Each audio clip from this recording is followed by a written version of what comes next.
I'll take a look at predictions. We've got Copper. Should we do predictions or should we just forget it? Everyone thinks Portugal's going to win. That's all you need to know, basically.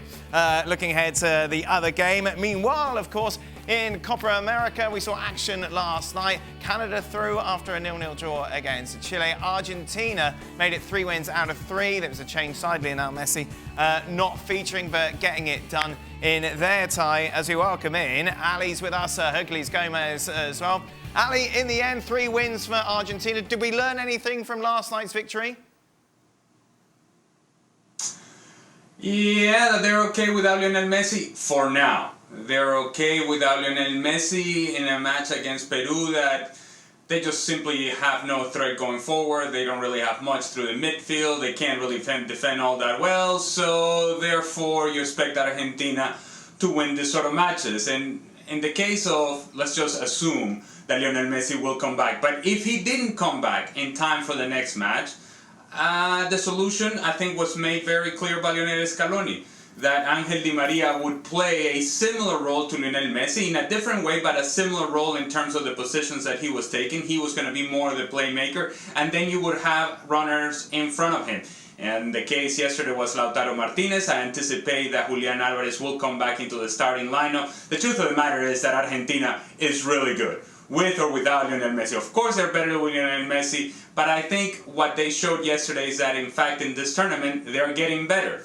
They played okay against Canada, did enough to win the match, but as they have advanced in this tournament, as they have continued to play, you see a more consistent level of play from Argentina. They're only getting better. I still think they're the strongest team in this competition. So Argentina topped the group, Herc. I think no surprises there when you take a look at the other 3 teams. Canada finishing second, though, is a surprise, isn't it?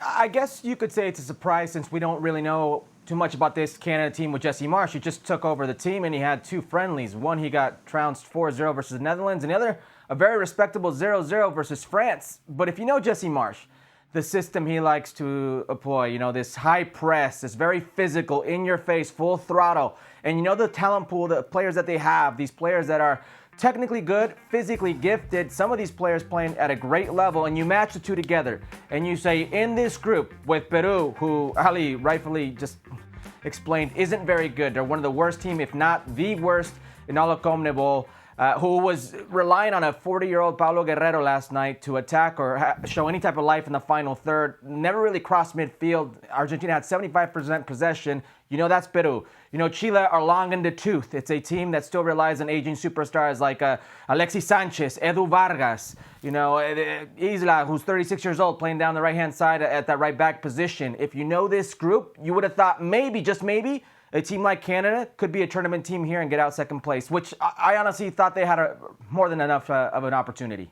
Meanwhile, let's focus on Group B. Of course, that will be played to a conclusion this evening. It's all about the Mexico game, isn't it, against Ecuador. Ali, how do you see this tie going?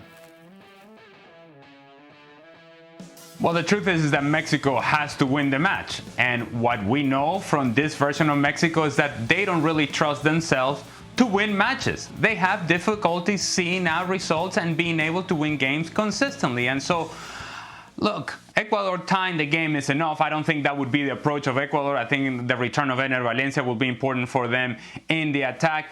But this is all about Mexico. Never mind Ecuador. Let's put them to the side. Ecuador is a team that obviously we expected them to do well. They lost to Venezuela in the opening match, so that's put some pressure on them. But talk about pressure. Mexico's got pressure coming from all sorts of different angles, and I just don't think, beyond all the pressure that all the media is putting on this team, that the fans are putting on this team, beyond all of that pressure, I just don't think they have good enough players.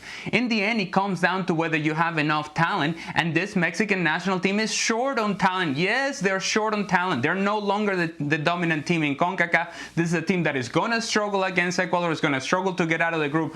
I don't anticipate the best performance from Mexico, and they're going to need the very best out of themselves in order to advance out of this group. Is Seb crying at the end of the night, Herc? Strong possibility. Listen, Ali's not wrong when you talk about the talent pool. You look at these 2 rosters, Mexico, their goalkeeper has less than 5 caps, 5 international caps. Memo Ochoa was left at home. The guy who was supposed to replace him gets injured before the tournament. This is the 3rd choice keeper at best in Julio Gonzalez. You look at what they have in the defensive line. Cesar Montes, their up-and-coming defender, who's been relegated the last 2 years in La Liga. He gets injured. He's not available for this game. You look at that midfield. There's no more Andres Guardado. There's no more Rafa Marquez stepping into that midfield. There's no more of these players that once were great players. It's a very limited pool. And up top, Santi Jimenez, for as many goals as he can score in the Eredivisie, going on 60 in 2 seasons, he can't find the back of the net with the Mexican national team. And maybe not to his fault. I mean, they don't supply him with enough. And when they do, he's not exactly sharp. So Ali's not wrong. And worst of all is Jimmy Lozano. Jimmy Lozano is the most green of them all. And he's the head coach.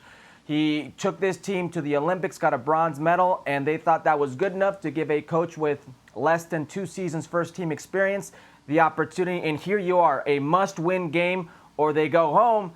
And if they go home, you best believe Jimmy Lozano, the head coach, is next. Herc and Ali, thank you very much.